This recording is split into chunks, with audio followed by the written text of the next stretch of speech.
1894, Colonia Portales, Ciudad de México. María Trinidad Hernández tiene 19 años cuando se casa con Pablo Mendoza. Es una muchacha tímida, de ojos grandes y manos callosas por el trabajo doméstico. Los vecinos la describen como dulce, servicial, siempre con una sonrisa. Nadie imagina que 15 años después, esa misma mujer se convertiría en la protagonista del caso más perturbador en los archivos criminales de México. Durante los primeros meses de matrimonio, María era feliz. Pablo trabajaba como carpintero, llegaba a casa cansado, pero de buen humor. Le traía flores los domingos, le decía que era la mujer más hermosa de la colonia. Pero algo cambió cuando María perdió su primer embarazo. La primera bofetada llegó una noche de diciembre de 1895. María había quemado los frijoles mientras atendía a su madre enferma. Pablo llegó borracho, vio la cena arruinada, y su mano se estrelló contra la mejilla de su esposa. «Eres una inútil», le gritó, «no sirves ni para cocinar». María se tocó la mejilla ardiente y sintió algo quebrarse dentro de ella, pero no era su espíritu, todavía no. Los golpes se volvieron rutina. Cada noche, cuando Pablo regresaba del trabajo o de la cantina, María esperaba escondida, rezando para que llegara de buen humor. Pero cada vez era menos frecuente. Los vecinos sabían. Doña Carmen, la del puesto de flores, escuchaba los gritos. Don Aurelio, el herrero, veía los moretones en los brazos de María cuando iba por agua al pozo común, pero nadie decía nada. Era cosa de matrimonio, decían. Dime algo en los comentarios.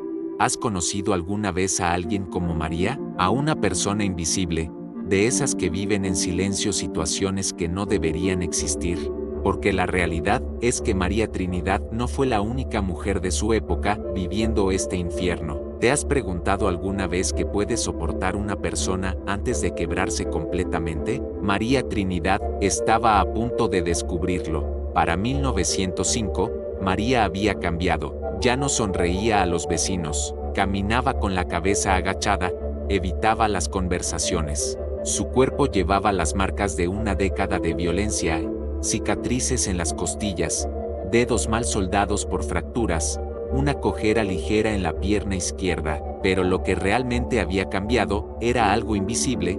En los ojos de María Trinidad ya no había esperanza. Sin embargo, había algo más, algo que ni siquiera ella reconocía todavía. Había rabia, pura, concentrada, esperando el momento perfecto para salir. La noche del 14 de marzo de 1909, Pablo llegó más borracho que nunca. María estaba cosiendo a la luz de una vela cuando escuchó sus pasos descoordinados acercándose a la puerta. María, maldita inútil, ¿dónde está mi cena? Esa noche sería diferente. Esa noche, después de 15 años de humillaciones, algo primitivo despertaría en María Trinidad, y la mujer invisible finalmente se haría ver. 15 de marzo de 1909, 1:30 de la madrugada. Pablo Mendoza está de pie en la cocina de su casa, balanceándose por el alcohol, gritándole a una mujer que ha soportado 15 años de infierno. María Trinidad está sentada en una silla de madera, con las manos cruzadas sobre el regazo, mirando fijamente el suelo de tierra. Tiene un ojo hinchado de la paliza de hace 2 días. «Mírame cuando te hablo», grita Pablo, y la toma del cabello para forzarla a levantar la cara. Por primera vez en años, María lo mira directamente a los ojos, y Pablo ve algo que lo desconcierta. María ya no tiene miedo. «¿Qué me estás viendo, maldita?» Pablo levanta el puño, como ha hecho miles de veces antes, pero esta vez, cuando su mano baja hacia el rostro de María, ella se mueve. María esquiva el golpe, se levanta de la silla, y por primera vez en 15 años, le grita a su esposo: «Ya basta». Pablo se queda paralizado. En todos los años de matrimonio, María nunca había alzado la voz. «Te dije que ya basta», repite María, y su voz tiembla, no de miedo, sino de una furia contenida durante década y media. Pablo se ríe. Es una risa cruel, borracha. ¿Ahora la inútil quiere hacerse la valiente? Te voy a enseñar lo que les pasa a las mujeres que no respetan a su marido. Pablo se dirige hacia el rincón donde guarda su bate de béisbol. Es un bate que ha usado antes, no para jugar, sino para amenazar, para mantener a María en línea. Esta vez planea usarlo. María lo ve caminar hacia el bate y algo se rompe definitivamente en su interior. No es miedo lo que siente, no es desesperación, es claridad, claridad absoluta sobre lo que va a pasar si no actúa. Mientras Pablo busca el bate a tientas, María toma el cuchillo de cocina que está sobre la mesa. Es un cuchillo viejo, oxidado, que usa para cortar verduras. Pero esta noche cortará algo diferente. Pablo encuentra el bate y se voltea hacia María, sonriendo con esa mueca que ella conoce tan bien. Ahora sí vas a aprender alto. Pablo no termina la frase. María ha cruzado la cocina en 3 pasos silenciosos y ha enterrado el cuchillo en el costado de su esposo. Pablo baja la mirada, ve el mango del cuchillo sobresaliendo de su cuerpo, y sus ojos se llenan de confusión. ¿Qué hiciste? María retira el cuchillo. Pablo cae de rodillas, y entonces, con una calma que la sorprende a ella misma, María Trinidad hace algo que cambiará su vida para siempre. Levanta el bate de béisbol que Pablo había soltado. 1 golpe, 2 golpes, 3 golpes, 4 golpes. Cuando María finalmente se detiene, Pablo Mendoza está inmóvil en el suelo de su propia cocina. María se sienta en la silla, donde ha pasado miles de noches, esperando violencia. Mira el cuerpo de su esposo, mira sus propias manos manchadas de sangre, y por primera vez en 15 años, María Trinidad sonríe, pero su sonrisa no es de alivio, es de algo mucho más perturbador. Es de hambre real, física. María se da cuenta de que no ha comido en 2 días. Antes de continuar, quiero preguntarte algo que tal vez te incomode. ¿Qué tan lejos crees que puede llegar una persona cuando tiene hambre real? No hablo de antojo, sino de esa desesperación que nubla el juicio. Déjame tu respuesta porque lo que viene a continuación va a desafiar todo lo que crees saber sobre los límites humanos. Mira el cuerpo de Pablo, mira la cocina, mira sus cuchillos de carnicería, y tiene una idea que debería horrorizarla, pero no la horroriza. ¿Has sentido alguna vez hambre verdadera? ¿El tipo de hambre que te hace considerar lo impensable? María Trinidad está a punto de descubrir hasta dónde puede llegar una persona desesperada. 16 de marzo de 1909, las primeras horas de la mañana. María Trinidad lleva 5 horas sentada en su cocina, mirando el cuerpo de Pablo. No ha llorado, no ha gritado, no ha sentido remordimiento. Lo que siente es algo práctico. Necesita deshacerse del cuerpo, y tiene hambre. María conoce la carne, trabajó en el rastro de su padre cuando era adolescente, antes de casarse. Sabe distinguir los cortes, conoce las técnicas de carnicería, y más importante, sabe cocinar. El primer corte es experimental. María toma el cuchillo más afilado que tiene y separa un trozo del muslo de Pablo. La carne es firme, bien desarrollada. Pablo era un hombre fuerte. Mientras prepara el fuego, María se sorprende de lo calmada que se siente. No hay náusea, no hay horror, solo una extraña curiosidad profesional. El aroma que sale de la sartén es familiar, como cualquier otra carne. María prueba el primer bocado y algo extraordinario sucede. No solo está satisfecha, está impresionada. El sabor es diferente a todo lo que ha probado, más rico, más complejo. Hay algo en esa carne que la hace sentir más fuerte, más poderosa. Por primera vez en años, María come hasta saciarse. Durante los siguientes días, María desarrolla una rutina. Cada mañana procesa una parte del cuerpo de Pablo, cada tarde cocina, cada noche come, y cada día se siente más fuerte, más segura de sí misma. Pero Pablo se está terminando. Una semana después, María se ve en el espejo y no reconoce a la mujer que ve. Sus mejillas tienen color, sus ojos brillan. Por primera vez en 15 años, se ve viva, y tiene una realización que debería aterrorizarla. No quiere volver a comer carne común. Esa tarde, mientras camina por el mercado, María observa a los hombres con nuevos ojos, estudia sus cuerpos, evalúa su constitución física, y cuando ve a Evaristo Gómez golpeando a su esposa embarazada en plena calle, mientras todos los demás miran hacia otro lado, María toma una decisión. Pablo no va a ser el único. Esa noche, María cocina los últimos restos de su esposo. pero en lugar de comerlos, los prepara de una manera especial, los convierte en tamales. ¿Por qué tamales? Porque María ha tenido una idea brillante, una idea que le permitirá no solo deshacerse de los cuerpos, sino también ganar dinero, y más importante, una idea que le dará acceso a más ingredientes. Detente un momento y piénsalo.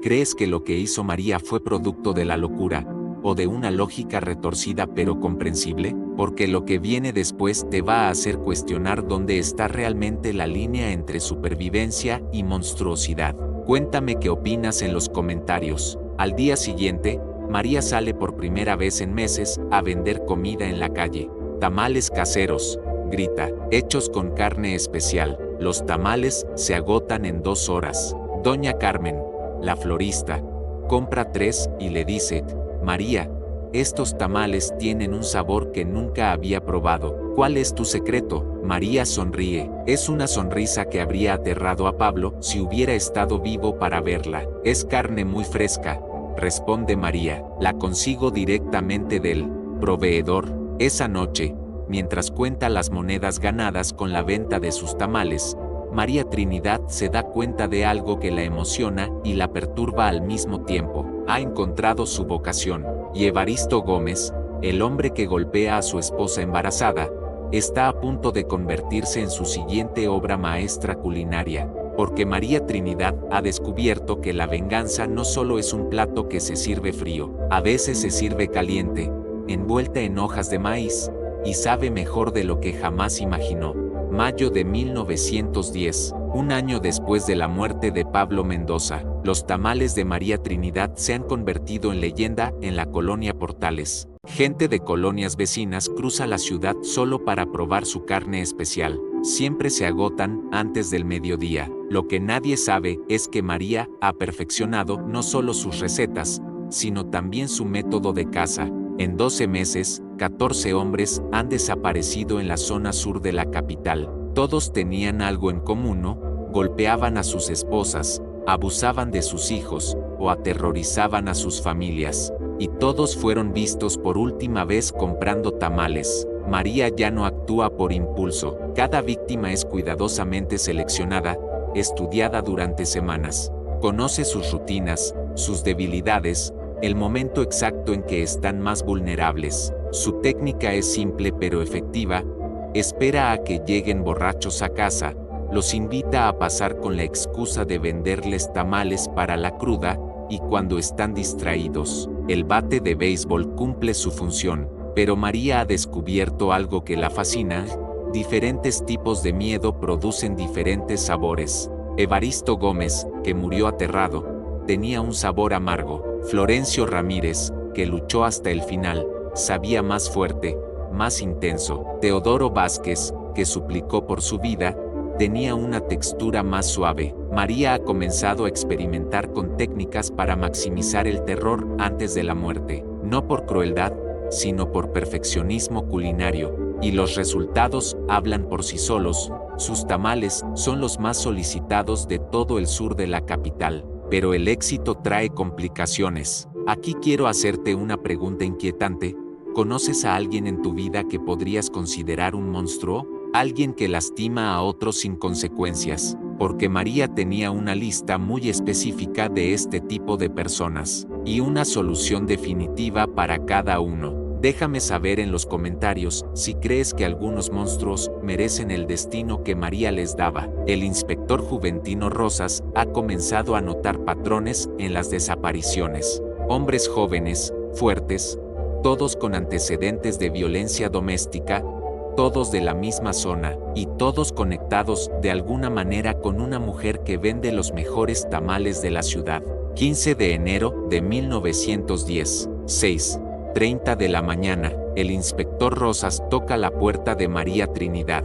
Trae consigo una orden de cateo y 4 agentes armados. María abre la puerta tranquilamente, como si hubiera estado esperando esta visita durante meses. Buenos días, inspector, dice con una sonrisa que no llega a sus ojos. ¿Gustan pasar? Tengo tamales frescos. Lo que encuentran en el sótano de María confirma las peores sospechas del inspector Rosas. Ganchos de carnicería, mesas de trabajo manchadas de sangre, cuchillos perfectamente organizados por tamaño y función, y en barriles de sal, las cabezas de 14 hombres, todas perfectamente conservadas. En una libreta, María ha documentado todo, nombres, fechas, métodos de muerte, y lo más perturbador, calificaciones detalladas de sabor y textura. Cuando arrestan a María Trinidad, ella no ofrece resistencia. De hecho, parece aliviada. Durante el interrogatorio, María confiesa todo con una calma que hiela la sangre del inspector. Esos hombres eran basura, declara, golpeaban a sus esposas, maltrataban a sus hijos, vivían como animales. Yo solo los convertí en algo útil por primera vez en sus miserables vidas. ¿No siente remordimiento?, pregunta el inspector. María lo mira directamente a los ojos. Mi único remordimiento es no haber empezado 15 años antes. El juicio de María Trinidad se convierte en el evento más comentado de la capital. Algo sin precedentes ocurre. Más de 200 mujeres llegan a los juzgados para testificar en su favor. Esposas, madres, hijas de las víctimas de María, se presentan para agradecer públicamente a quien llaman la justiciera de los tamales. Una por una cuentan historias de años de abuso, de violencia doméstica ignorada por las autoridades, de una sociedad que las había abandonado a su suerte, y una por una agradecen a María Trinidad por hacer lo que la justicia nunca hizo, protegerlas. María es sentenciada a muerte. Será ejecutada el 15 de marzo de 1910, exactamente un año después de la muerte de Pablo, pero su legado perdura de maneras inquietantes. Durante décadas después de su ejecución, las desapariciones de hombres violentos en el sur de la capital continúan. Las recetas de tamales de María pasan de madre a hija, de vecina a vecina, y aunque ninguna autoridad puede probarlo jamás, los registros policiales muestran un patrón perturbador, donde se venden los tamales más famosos de la ciudad. Los hombres que maltratan a sus familias tienden a desaparecer. Dicen que si caminas por las calles de la colonia Portales en las noches sin luna, aún puedes escuchar el sonido de un metate moliendo masa, y el eco de una risa que suena peligrosamente familiar. Esta ha sido la historia real de María Trinidad Hernández, una mujer que descubrió que a veces la supervivencia requiere convertirse en el monstruo que te persigue, y que aprendió que la venganza, efectivamente, es un plato que se sirve caliente. Soy MR, Relatos Nocturnos, y recuerda, la línea entre víctima y verdugo es más delgada de lo que crees. Si esta historia te impactó tanto como a mí cuando la investigué por primera vez, tienes que ver mi próximo relato. Te contaré sobre el caso más perturbador que he documentado hasta ahora, la historia de la mujer que coleccionaba maridos y los enterraba en su jardín. No te lo pierdas. Dulces sueños.